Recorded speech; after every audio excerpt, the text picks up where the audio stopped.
All right, I'm just going to start. No intro today. I'm just playing, y'all. Welcome back to Call Me Kinky. Today is the 13th. It's 11 p.m. Central Standard Time. But I wanted to pop in, even though it's late and I'm clearly tired and I have to be up really early in the morning. Something was kind of on my mind and I wanted to just talk about it, because I feel like when things are on your mind consistently and you're thinking about doing something, you should just go ahead and do it while it's fresh. And so I'm going to try to make this video less than 10 minutes, but I want to touch on this topic particularly related to women of color.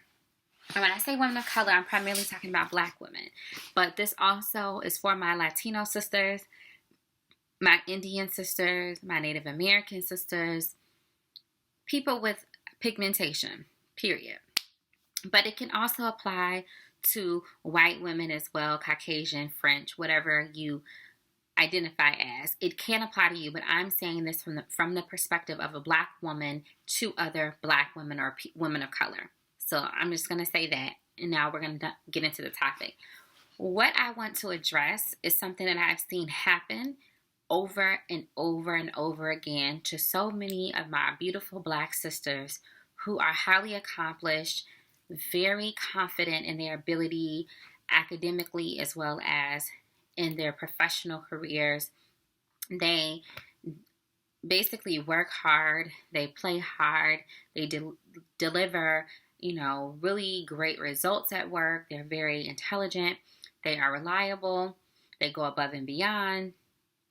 And yet, despite all of that, a lot of them are miserable. A lot of them are underpaid for what they actually do.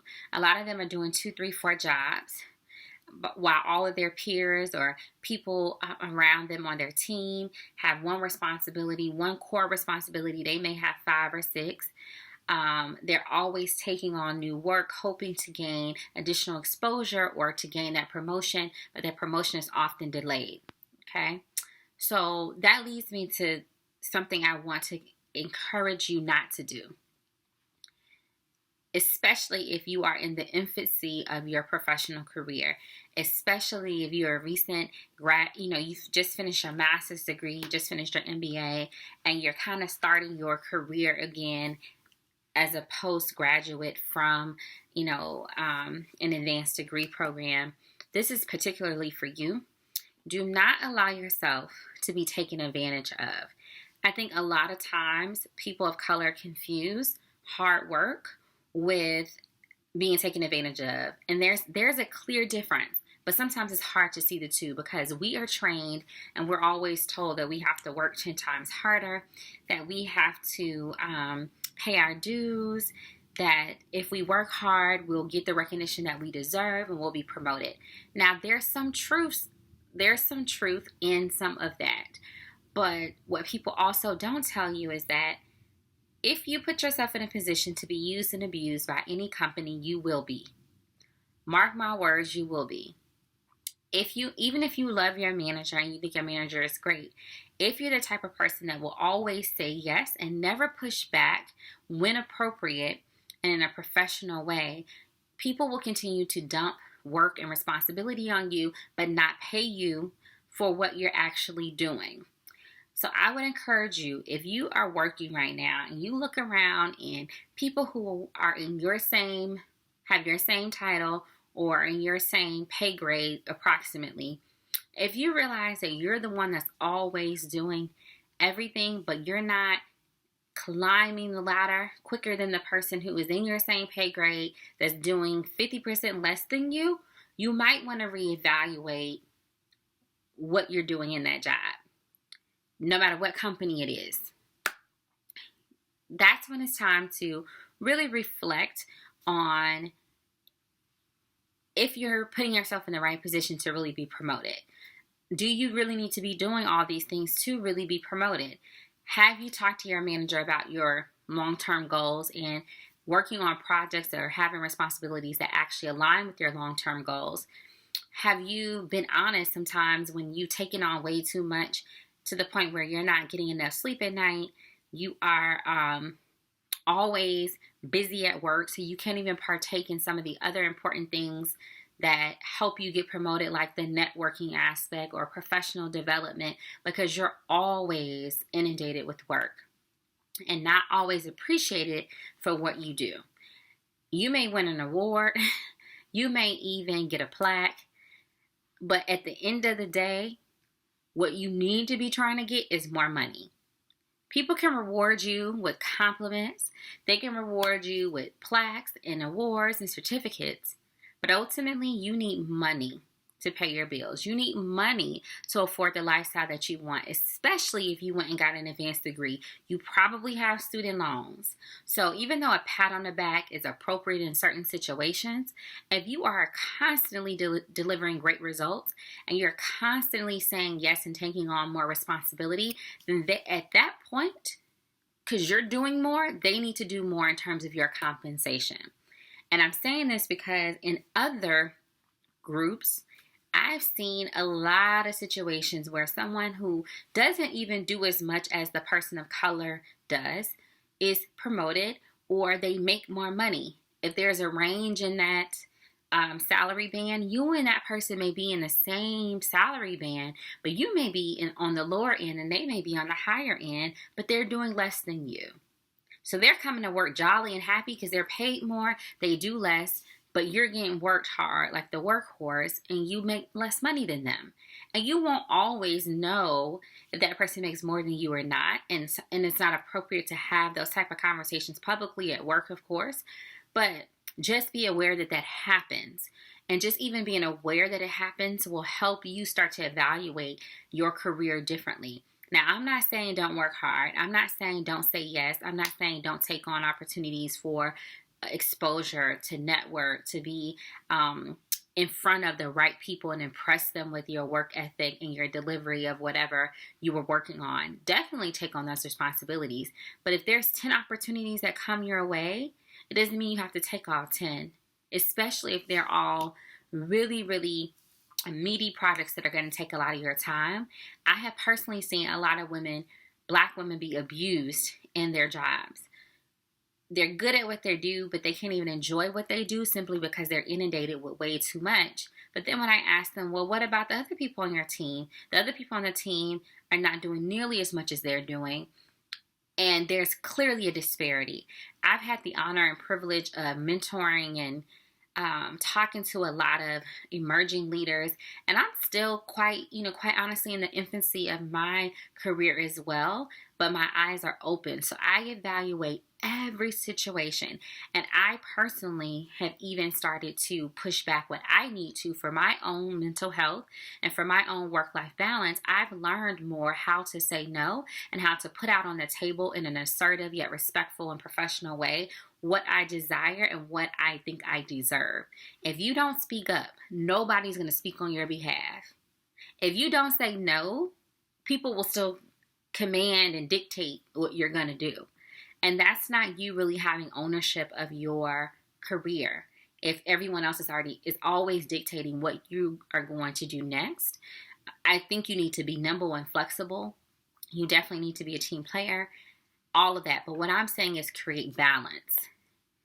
Be balanced. Don't be so far on the left of saying yes to every single thing to the point where you can barely even swim.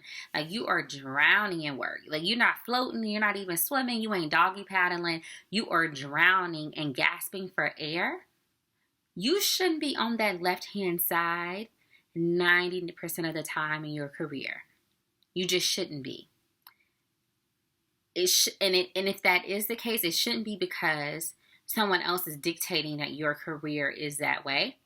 There's ways to pay your dues and to work hard. And yes, you will be busy as a young Black professional or as a professional in general. You will likely be busy, especially if you're in one of these top corporate companies, and depending on the function area that you're in, you will be busy. But there's a difference between being busy and being drowned, like basically drowning and being taken advantage of.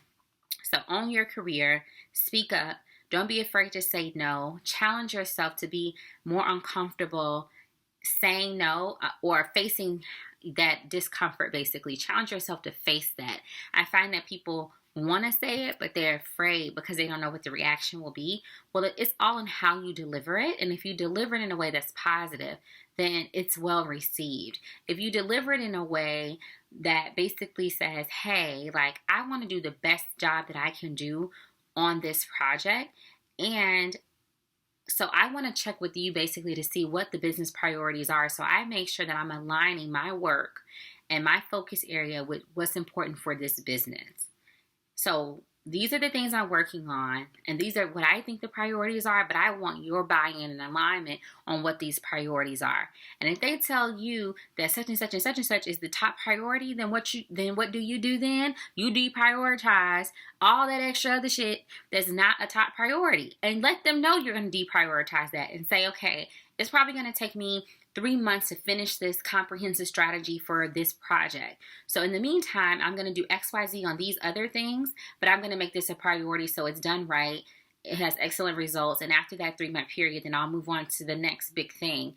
And it doesn't mean you neglect everything else. You do little things for the other things, little, whatever tasks need to be done, but you essentially let them know what you're working on and how you're prioritizing. You take ownership. Yeah. Period. I said this video was going to be under 10 minutes, y'all. I couldn't do it. I just started going on a rant because I'm feeling some type of way because I keep seeing this happening. I keep having these conversations with my friends and my peers, and it's just like mind-boggling. And unfortunately, I hate to say this, but at every point in every Black woman's career that I know personally, that I admire, they have had a situation where either they were used and abused at work, or where they had a terrible manager who literally almost basically terrorized them while they were working, to the point where they would go to work with just this negative disposition. They had to pray every day before even walking into the job because they had a negative manager for no reason. And I hate to say everything's about race, but I have to be honest. Sometimes it does come down to race. It comes down to the color of your skin, period. It doesn't matter how hard you work, how professional you are. It doesn't even matter if you graduated from Harvard. I have a mentee who's a Harvard MBA JD and still faces the same issues that other Black women are facing in corporate settings. I don't have the answers. I don't have all the solutions, but I will tell you, life in the corporate world has gotten so much better for me now that I act like a woman in corporate. I don't act like a little girl. You are not going to use me and abuse me. I'm going to make it very clear that I am a team player. However, I also value work-life balance. I value being able to deliver great results. I value understanding what the business priorities are and aligning my efforts with those business priorities. I want to think strategically. I don't want to be a puppet or a slave to someone else's vision that I can't align with at all. I think there's always a way to kind of get to the middle ground with whoever your manager is. But I would encourage you to have that conversation often and have it early so that there's always alignment, so there's no issues later about the type of work you're doing or the deadlines that you're working under, etc. And to be honest, in all fairness, there's times when your managers may not even realize all that you're doing, especially if you're on a team where you have a manager who's also very busy. He or she may not even keep up with all the stuff you're working on. That's why I like to, in my one-on-ones, I like to occasionally actually visually show my managers, these are the projects I'm working on. And sometimes they're like, wow, I didn't even know you were doing all that. That's, oh my God, I didn't even know. That's amazing. So then it makes them think twice. Are they really going to have me work on some other major project when they just saw I have 15 on my plate? Probably not. Or if they do, then when I push back and say, well, I would love to do that for you, but I'm doing all these other things. Let's rearrange this plan. And so we can fit this in, I need to take this off. Negotiate. And normally they're like, cool, okay, right. Yeah, you are doing all that. So it has become much easier now that I face it and now that I speak up often and early. I think most people are receptive to it. Now, I'm not saying it's easy. You will have some managers where no matter what you try to say, it will be difficult.